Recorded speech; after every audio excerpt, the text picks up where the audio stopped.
ಯಾಕೆ ಸರ್ ಸರ್ಕಾರಿ ದಾಖಲೆಗಳು ಇಲ್ಲಿ ನಡು ರಸ್ತೆಯಲ್ಲಿ ನಿಂತು ಸಹಿ ಮಾಡಾಕತ್ರಿ? ಯಾವುದು ಮಾಡಿಲ್ಲ. ಇಲ್ಲಿ ಮಾಡಿರಿ, ನಾವು ಅಲ್ಲಿ ಕುಂತ್ಕೊಂಡು ವಿಡಿಯೋ ಮಾಡಿದ್ವಿ ನಿಮ್ಮದು.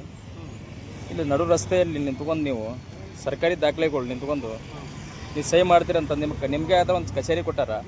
ಕಚೇರಿಯಲ್ಲಿ ನೀವು ಕುಂದ್ರೋದು ಬಿಟ್ಟು ಕೇಸಿ ನಡು ರಸ್ತೆಯಲ್ಲಿ ನಿಂತು ಕೇಸಿ ನೀವು ಅಲ್ಲ ಅರ್ಜೆಂಟ್ ಅಂತಂದ್ರೆ ನಾವು ಒಬ್ಬ ಸಾರ್ವಜನಿಕ ಸಿಗಬೇಕು, ನೀವು ಸಿಗಂಗಿಲ್ಲ. ನೀವು ಈ ನಡು ರಸ್ತೆಯಲ್ಲಿ ನಿಂತು ಕೇಸಿ ನೀವು ಸರ್ಕಾರಿ ದಾಖಲೆ ಬಂದಿದ್ದೀನಿ ಸರ್ಕಾರಿ ಆಯ್ತು. ಈಗ ಅರ್ಜೆಂಟ್ ಐತಂತ ಮುನ್ಸಿಪಾಲಿಟಿಗೆ ಇಲ್ಲ. ಹೌದು, ನೀವು ಅರ್ಜೆಂಟ್ ಅಂತಂದ್ರೆ ನೀವು ಸರ್ಕಾರಿ ಕಚೇರಿಗಳು ಕುಂತ ಕೇಸ್ ನೀವು ಸಹಿ ಮಾಡ್ಬೇಕಂತ ದಾಖಲೆಗಳು ನಡು ರಸ್ತೆಯಲ್ಲಿ ನಿಂತ್ಕೋಸ್ ಕೇಸ್ ನೀವು ದಾಖಲೆಗಳಿಗೆ ಸಹಿ ಮಾಡ್ತೀವಿ. ಏನು ಅಂದ್ರೆ ಅದೇನು ಫೈನಾನ್ಷಿಯಲ್ ಮ್ಯಾಟ್ರ್ ಅಂದ್ರೆ ಅಲ್ಲಿ ಯಾವುದೇ ಇರ್ಲಿಕ್ಕ ಒಂದು ಇದಕ್ಕೆ ನೀವು ಸಹಿ ಮಾಡ್ಬೇಕಂತಂದ್ರೆ ನೀವು ಸಾರ್ವಜನಿಕ ಸ್ಥಳದಲ್ಲಿ ನಿಂತ ಕೇಸ್ ನೀವು ಮಾಡಬಾರ್ದು. ಅದನ್ನು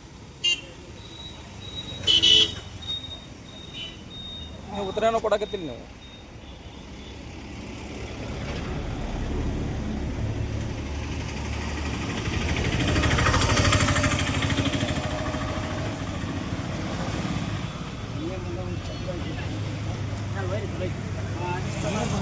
Vamos